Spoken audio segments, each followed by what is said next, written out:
Thank you. Well, thank you so much for having me. It's such an honor to be here. My name is Tyler Cohen Wood, and I am cybersecurity expert at Inspired eLearning and also the media spokesperson. But how many of you guys have read a Jason Bourne novel? Most of you. How many of you guys have read Tom Clancy? Well, you know those cool gadgets that they would use for communications that no one knew what they were doing? Well, for 13 years, I worked for the Department of Defense and for an intelligence agency, and I actually was the one who developed those super cool gadgets that kept our operatives safe while conducting high threat, high risk missions in high threat countries. So, and here's what I've learned in my experience that we need to incorporate into the cyber community. And that is, we need to start thinking like operatives. So, how many of you guys remember the good old days when we had just computers and they were connected? This was maybe even before laptops. I guess I just aged myself. Oh dear. But you would not really bring your work home. You would have paperwork to bring home. And it was an IT security job. They would be the ones who would secure the network. And it wasn't really everyone else's job. Things are completely different today. Now we have all kinds of connected devices into our networks. We have smart televisions, we have remote HVAC systems, we have cars that probably can somehow eventually connect into our network. We have smart refrigerators, smart beds for those Google employees who get to sleep at work. We also now use our personal devices, our personal smartphones, our personal tablets for work purposes too. And we have our laptops. We're always on the go. This is no longer an IT problem. And IT alone can't fix this. So what can we do? Well, let's look at this. So these are data breaches from 13 to 15, and 16 is even worse. Hackers have moved more from trying to use traditional hacking tools to break in to now attacking the employees and attacking you personally, professionally, attacking your family, and getting into your corporate network through you. And this is due to social media, them putting together a pattern of life on you. Now, operatives think different. So what I'm suggesting is a complete mind shift in how we think. So again, everyone is a target. And we post things that we don't necessarily see as being sensitive information. We may post, location services. I just got coffee. Hey, just checked into RSA. But when you piece these things together, well, that's when it could become something that's not as sensitive. So it's kind of like a hacker playground now, where they can just go to social media, they can go to dating sites, they can, look at applications, they can build that flashlight application that has access to your contact list. So there's all kinds of things that we need to start thinking differently. And again, this is everyone's problem now. So how do we shift our mind and think like an operative, okay? So what do operatives do? They prepare for every mission that they go on. They know all potential issues, and if there's something they don't know, they have backup plans for everything. So how can we do this? Well, we need to think like operatives. We need to have very good, repetitive, mandatory education programs from the intern any contractor connecting into your network, all the way to the executives, and we need to repeat these programs. So it's not just you're doing a training class because you have to, and you're like, okay, this is boring, next, next, next, next, and then you just take the test. You have to be engaged. And this is what operatives do. They go over the mission. They learn everything about the territory, everything about what they're doing, and that's what we need to do too. And this is not only going to protect our corporate interests, it's going to protect our family and ourselves too. So one of the other things that operatives do is they're paranoid. They're really, really paranoid. Now, I'm not necessarily suggesting that we become completely paranoid, schizophrenics, looking over our shoulder every second. But what I am suggesting is that we look at the things that we're putting out there on the internet. And we look at our posts as a whole, and we see what we may be giving away. We may not know. We may be putting out EXIF data. I've heard I have some terrible stories I could tell you when I'm not on the clock, but about people who didn't realize this and ended up getting into some pretty serious trouble. So we need to be a lot more paranoid in how we think. And look at our social media. Have social media policies. Have a buddy. Have someone who helps you go through and say, hey, you know what? You might have thought that those couple of things you posted were innocuous, but when you put them together, that's pretty sensitive corporate information, or that's something that could give away some pretty serious stuff about your daughter. That's not good. So I used to be a really nice person. I did. I was nice. And I was always kind of afraid. I was one of those people who, if I saw someone walking down the halls, without the badge, not when I was in Intel, but when I was started off in the private sector, and I would try to kind of help them because I'm a nice person.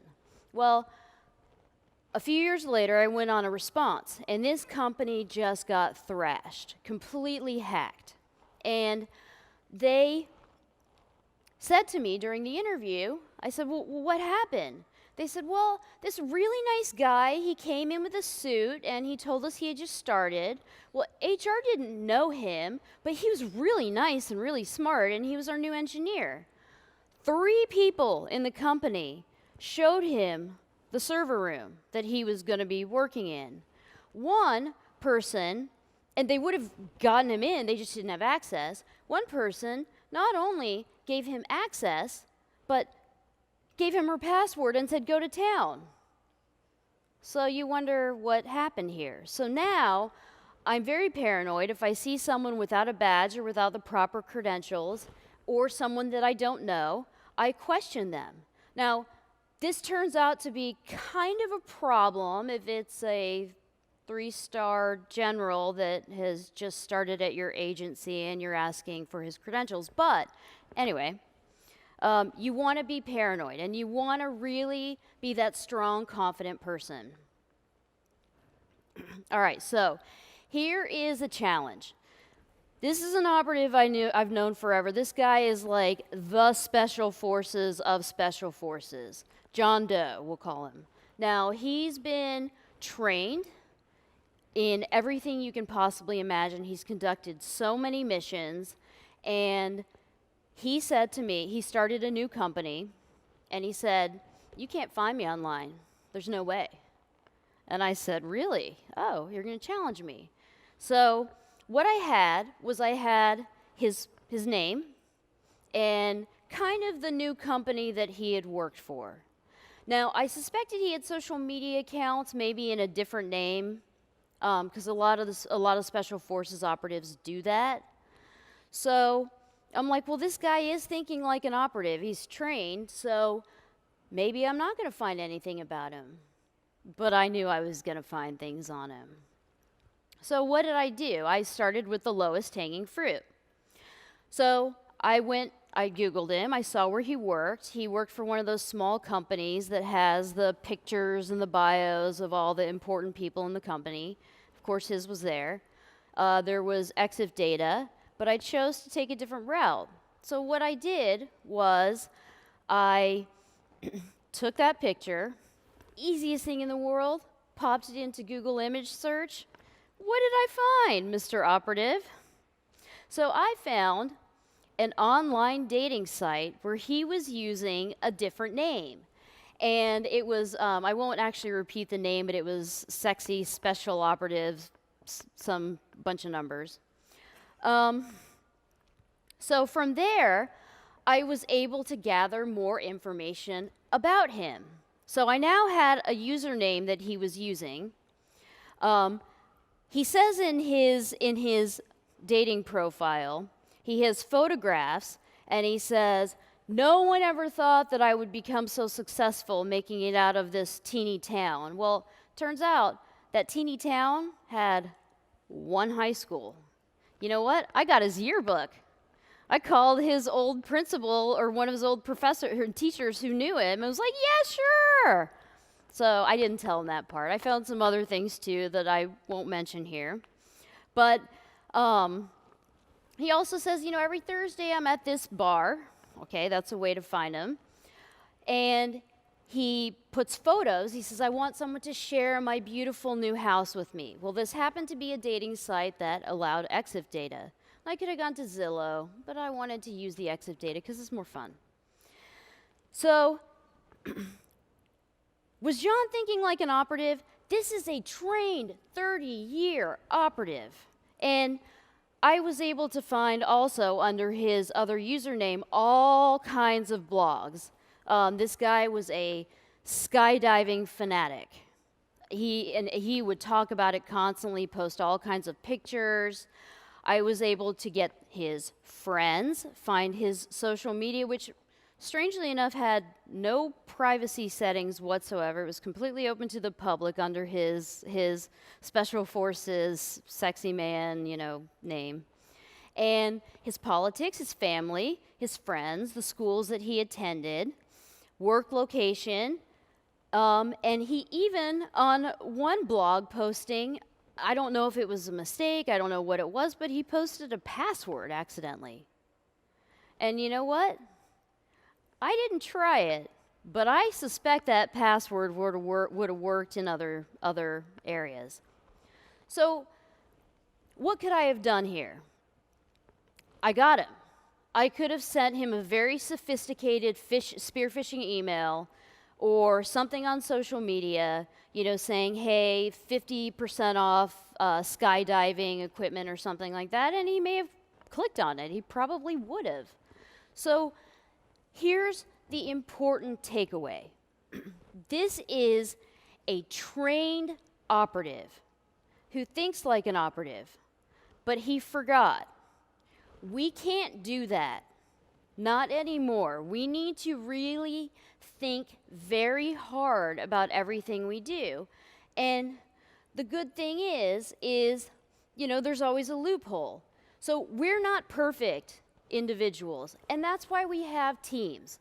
That's why we buddy up with someone and we say, "Hey, Brian, can you look through my social media and see if there's anything that, could get me in trouble?" And Brian would say, "Tyler, really, you want me to sit and parse through like 80,000 pictures of your dog and horse? Really?" But that's what you want to do. You want to get your friends to help you, and you want to have this operative mindset. You want to be paranoid.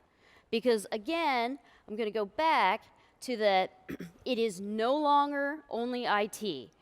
We have to think like these operatives. We have to have these mandatory education programs. And I'm not just talking education programs where you click through and you go to the test really quickly. I'm talking about new inventive programs that actually teach you your mission. They teach you the threats to posting too much on social media. They teach you the threats to having these Internet of Things devices connected into your corporate network. And it teaches, and also teamwork.